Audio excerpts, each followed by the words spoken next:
Much, Mr. President. Mr. General, Mr. President, great General, great President, thank you very much. This is the day that people across the region and around the world have been working, striving, hoping, and praying for. They have done things over the last month that I think were really unthinkable. Nobody thought this could happen.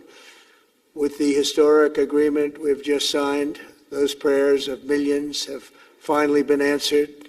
As you know, the hostages have been returned, and further work goes on having to do with the, sadly to say, bodies. Together we've achieved what everybody said was impossible. At long last, we have peace in the Middle East, and it's a very simple expression, peace in the Middle East, and we've heard it for many years, but nobody thought it could ever get there, and now we're there. I want to congratulate everybody sitting in these first few rows and standing behind me. I don't know why they chose to stand, but I promise I'll make it short, okay? We are not going to keep you standing for long. These are great leaders. After years of suffering and bloodshed, the war in Gaza is over.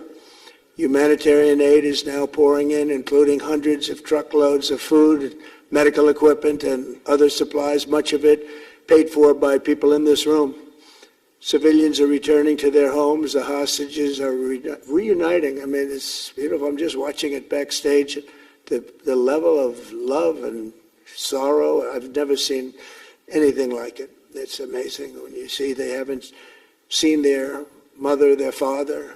They haven't seen them in such a long time, and they lived in a tunnel, a very little tunnel, very deep.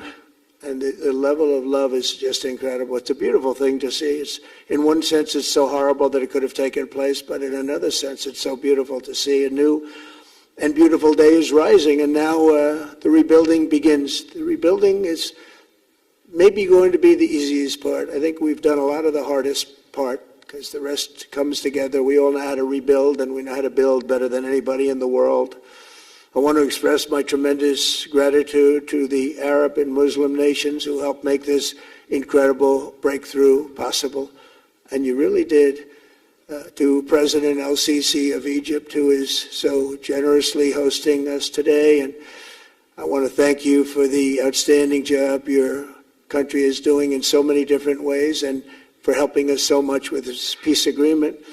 I also want to thank the President for the escort of 6 fighter jets. Oh, we looked out the window, we said, I hope they're friendly, and they turned out to be very friendly.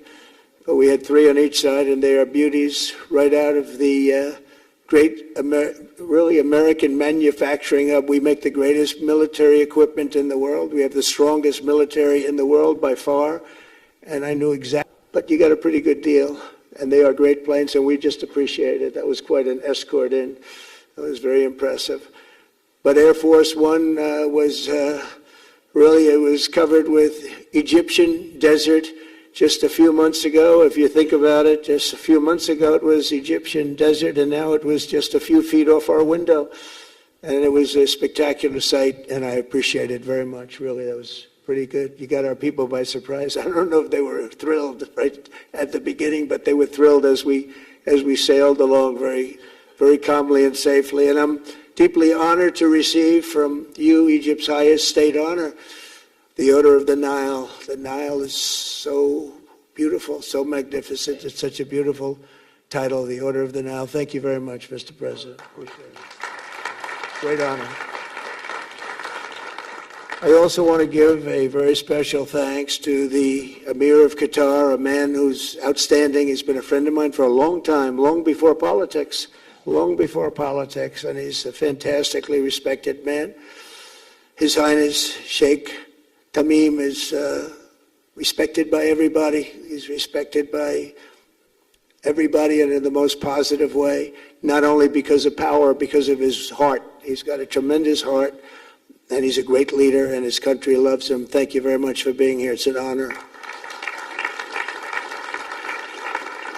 Let me also express our condolences to the Qataris on the tragic car crash that claimed the lives of your cherished diplomats, some of whom were known by our people, and they were supposed to be incredible people. So please extend our sorrow and best wishes. That was tough. That was really tough. On this extraordinary occasion, I also want to give our sincere thanks to President Erdogan of Turkey. He's always there when I need him. He's such a tough guy. He is tough as you can be, but we love him. And when they have a problem with you, they always call me to handle it. And usually I come through. We just have a good relationship, and we have from the beginning. And so I want to thank you very much and say hello to your wife, your beautiful wife. And it's great to be with you. Always there. When I need him, he's always there. Thank you very much, Mr. President. And I also want to thank, I just spoke to him on the phone, His Royal Highness Crown Prince Mohammed, Saudi Arabia, a special friend of mine. Boy, he's come so long and so far, and he's doing a fantastic job for his country. And I want to just thank him. And His Highness Sheikh Mohammed of the United Arab Emirates is here. Where? He's here someplace. Well, he's not here. But he's here in spirit, I can tell you that. And he's been another one. He's been absolutely incredible, and we appreciate it very much. And His Majesty King Abdullah of Jordan. And thank you very much, King Abdul of Jordan. He's here. Thank you. Thank you. Thank you very much. And you really have been a great helper. We appreciate it. Appreciate it. Prime Minister Sharif of Pakistan. And also, I have to say, my favorite field marshal from Pakistan, who's not here, but the Prime Minister is here, and you're going to give his regards. Where are you? There you go. Thank you very much. Do you want to say what you said to me the other day? Come, would you like to say what you said the other day? I think it was so nice. Please. Thank you very much, my dear President Trump, my dear brother President El-Sheikh of Egypt, Majesties, Highnesses, Excellencies, ladies and gentlemen, Assalamu alaikum, and a very good evening. Well, I would say today is one of the greatest days in contemporary history, because peace has been achieved after untiring efforts led by President Trump, who is genuinely a man of peace, who has relentlessly and untiringly worked throughout these months, day in and day out, to make this world a place to live with peace and prosperity. I would say that Pakistan had nominated President Donald Trump for Nobel Peace Prize for his outstanding, extraordinary contributions to first stop war between India and Pakistan, and then achieve ceasefire along with his very wonderful team.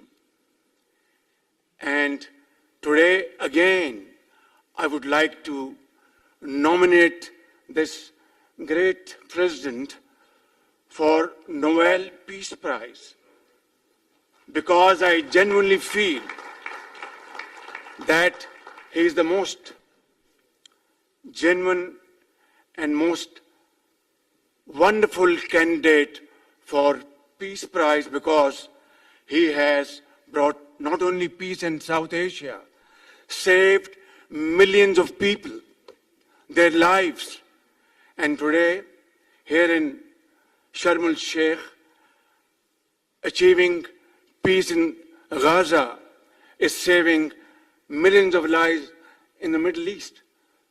Mr. President, I would like to salute you for your exemplary leadership, visionary leadership. And I think that you are the man this world needed most at this point in time. World would always remember you as a man who did everything, went out of the way to stop 7 and today 8 wars. I would like to thank my very dear brother, Sheikh Tamim. He's El-Sheikh, who has really worked very hard along with others to achieve peace in this region. My very dear brother, President Tayyip Erdogan, His Majesty, King Abdullah, and of course my very dear brother, Mohammed bin Zayed of UAE, and of course my very dear brother, Crown Prince of Saudi Arabia. And he has also been very, very helpful and contributed very valuably in this wonderful peace process. Ladies and gentlemen, I wouldn't want to take more of your time.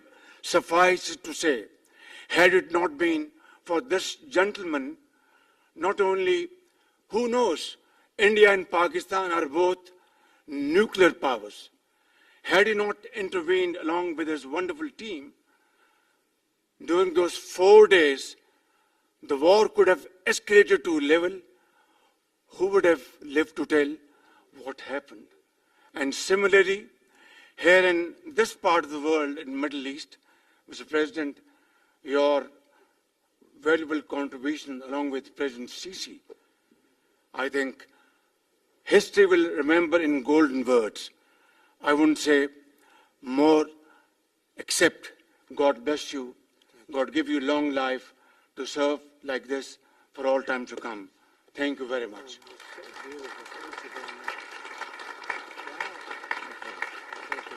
Very kind. Wow, I didn't expect that. Let's go home. There's nothing more I have to say. Goodbye, everybody. That was really beautiful and beautifully delivered. Wow, thank you very much. Also with us is President Prabowo, a very incredible man, of Indonesia.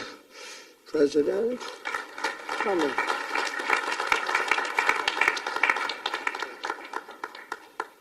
Great job. President Abbas of the Palestinian Authority. See, we have them all. We have them all. Good, great. It's good to have you. And so many others. I really have a list here. This first 3 rows and what's standing behind me, I don't know why they chose to stand, but that's there. They're going to be very famous tomorrow, all of them. We have the Arab League is represented by His Excellency, and thank you very much for being here. Thank you very much. We have Armenia, and Azerbaijan. That's a little war that we stopped. That's a little war. There they are. Look at them. They're sitting. When I met with them, it was in the Oval Office. They fought for like 31 years or some crazy number. And they had one sitting on that side of the Oval Office, one sitting. By the time we finished in 1 hour, they were both hugging each other. And now they're friends and they're getting along great. Look at it. So I want to thank you both. That's incredible. Really incredible. So you have Armenia and you have Bahrain, you have Canada. It's so great to have, in fact, the president called and he wanted to know if it's worthwhile. He knew exactly what it was. He knew the importance. Where's Canada, by the way? Where are you? Where are you? He knew the importance of this. He said, I want to be there. So many people have done that. They called. I mean, they heard about it. And these are not people that can do that very easily. They have pretty big schedules to put it in mind. The most powerful people. And I appreciate you being here very much, Mr. President. Fantastic. Fantastic. And Cyprus, Egypt, the European Union, it's a lot of countries. France, thank you very much, Emmanuel. I would imagine Emmanuel standing someplace behind me. Where is he? I can't believe it. You're taking a low-key approach today. He's my friend. That's great. Good job. Thank you very much, Emmanuel. Germany, the new Chancellor of Germany he's easy to spot because he's very tall. And he's very smart, and he's doing a fantastic job for his country. Appreciate it very much. And congratulations, a big election. That was a big one. That was going to change things. Greece, we have Greece. We have Hungary. Oh, Victor, where is Victor? Victor. We love Victor. Victor, I call him. You know, I put the little accent on it. You are fantastic, all right? I know a lot of people don't agree with me, but I'm the only one that matters. You are fantastic. He's a great leader. I endorsed him the last election he had, and he won by 28 points. So you're going to do even better this time. If you have another election, and you're going to do great, and we appreciate it, and we're behind you 100%. That's Hungary. India is a great country with a very good friend of mine at the top, and he's just done a fantastic job. And I think that Pakistan and India are going to live very nicely together, right? That's not a very, they are. And they're two great, I tell you, leaders, great leaders as far as I'm concerned. Indonesia, we covered, and I just want to say that that's a big country, a powerful country. It does unbelievably well, and it's great to have you. Iraq, we have Iraq with lots of oil. They have so much oil, they don't know what to do with it. That's a big problem when you have so much, you have no idea. Thank you very much. Italy, we have a young woman who's, I'm not allowed to say it because usually it's the end of your political career if you say it. She's a beautiful young woman. Now, if you use the word beautiful in the United States about a woman, that's the end of your political career, but I'll take my chances. Where is she? There she is. You don't mind being called beautiful, right? Because you are. Thank you very much for coming. We appreciate it. She wanted to be here, and she's incredible, and they really respect her in Italy. She's a very successful politician. We have Norway. Oh, Norway. Norway. What happened, Norway? What happened? Where's Norway? Where is he? We have Johnny. We're going to the World Cup. I can tell you that. Where's Norway?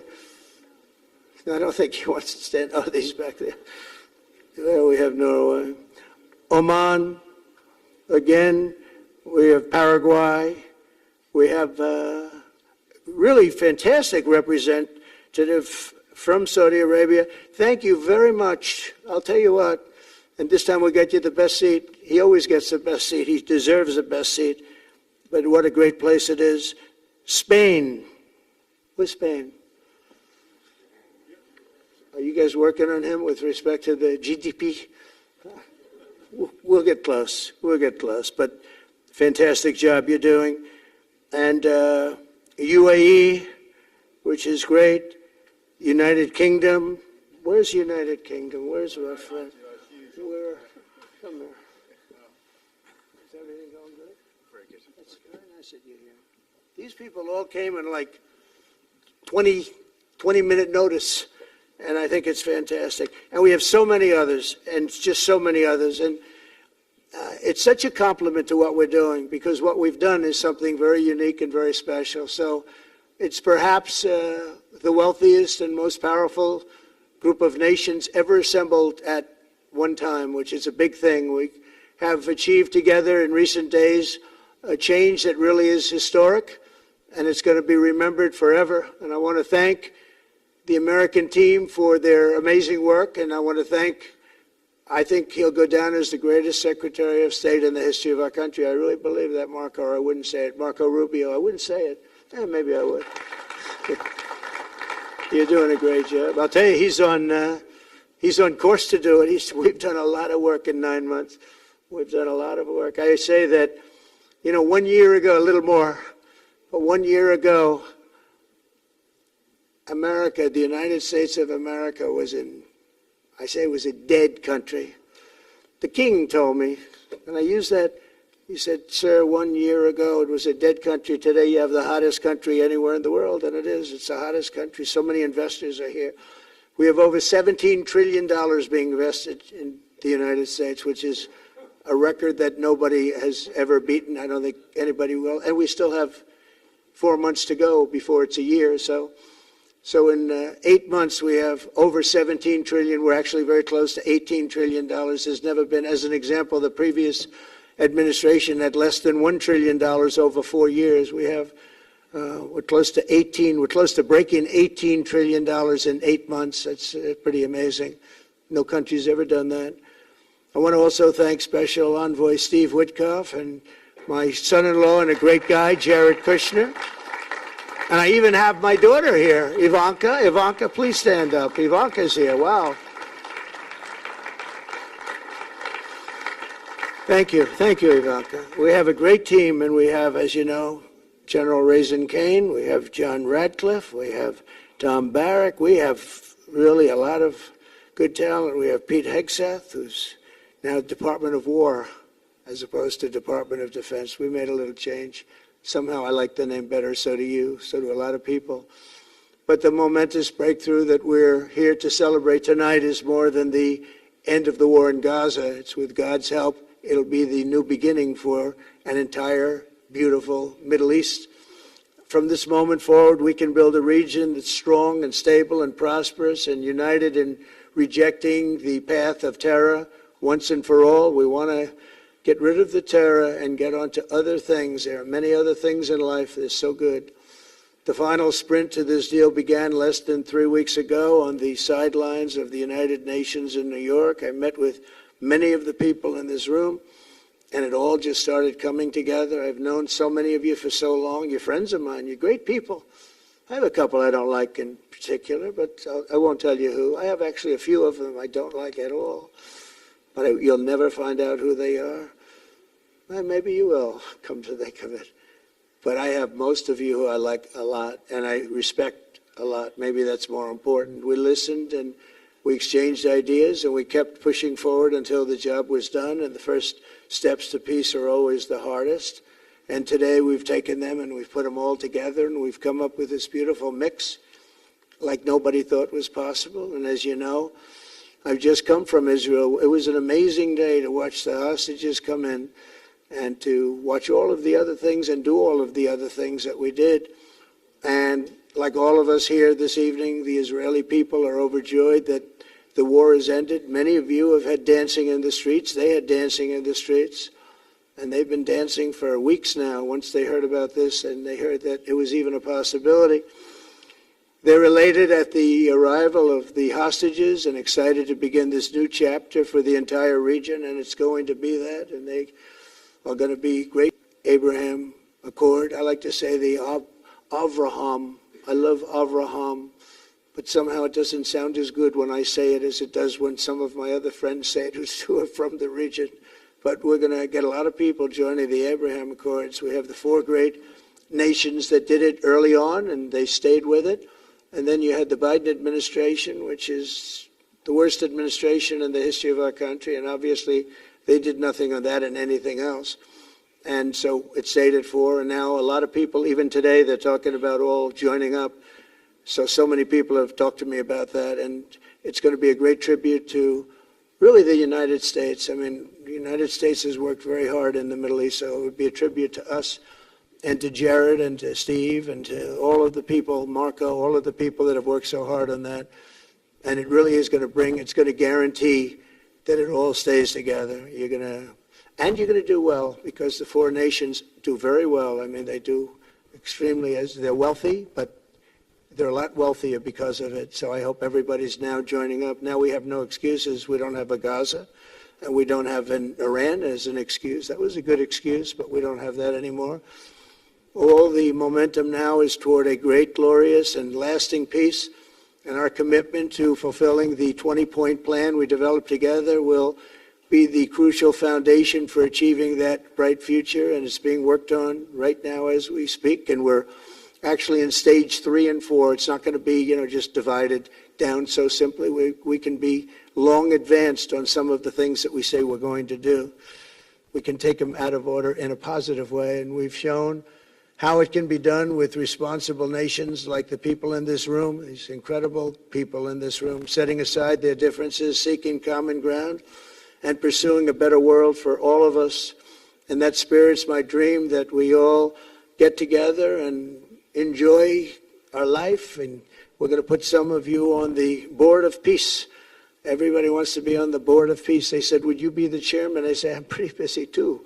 But whatever we can do to have peace in the Middle East, it's worth it. But everybody wants to go on the Board of Peace, so we're probably going to enlarge it. We're going to get, and the leaders, the top people, the top leaders, they want to be on the Board of Peace. A beautiful term. At first I wasn't sure, and then I realized how beautiful it is. And for the people of Gaza, the focus now must be on restoring the basics of a good life. We're going to have a lot of money coming into Gaza and a lot of rebuilding and building. It's not so much rebuilding, it's really building, cleaning up and building. And I'm pleased to announce that numerous countries of great wealth and power and dignity have come forward to me, and just today and over the last week, to say they want to help in the reconstruction of Gaza, putting up whatever money is necessary. And the money is, of course, it's a lot of money, but it's not much compared to the value or the wealth of these tremendous countries. And they are ensuring stability and success in the Middle East. So when you think about it, it's a very, very small amount of money is necessary, relatively speaking. And as those commitments are made, I'm going to let the world know who is doing it, because they really deserve great credit for doing it, and they're going to do something that's really monumental. This is a monumental day. This is a monumental moment in the history of the world beyond the Middle East. We've all agreed that supporting Gaza must be done to lift up the people themselves, but we don't want to fund anything having to do with the bloodshed, hatred, or terror, as has happened in the past. And for the same reason, we're also agreed that Gaza's reconstruction requires that it be demilitarized and that a new, honest civilian police force must be allowed to create a safe condition for the people in Gaza. As I said earlier, I intend to be a partner in securing a better future. We're going to be working, you're going to be working with the United States, and we're going to make sure that the Middle East is going to be a safe and secure place. It's a very important place in the world. Means so much. There were so many people who said the Middle East, and this has been going for many, many decades, I've read it many times, that World War III will begin in the Middle East. It's not going to happen. That's not going to happen. There was a time that you would have thought it could have, but it's not going to happen. There won't be World War III, hopefully at all, but it's not going to start in the Middle East. We're not going to have a World War III if we're smart. There'll never be a World War III. Our work begins right here and right now. From ancient times, this region has been extraordinarily mixed with respect to people, culture, religions, all of the different elements of national characters, unlike maybe anywhere else on earth. And for 3,000 years, there's been conflict. For whatever reason, there's been tremendous conflict, always conflict. But today, for the first time anyone can remember, we have a once-in-a-lifetime chance to put the old feuds and bitter hatreds behind us. And that's why so many people in this room, they didn't get along.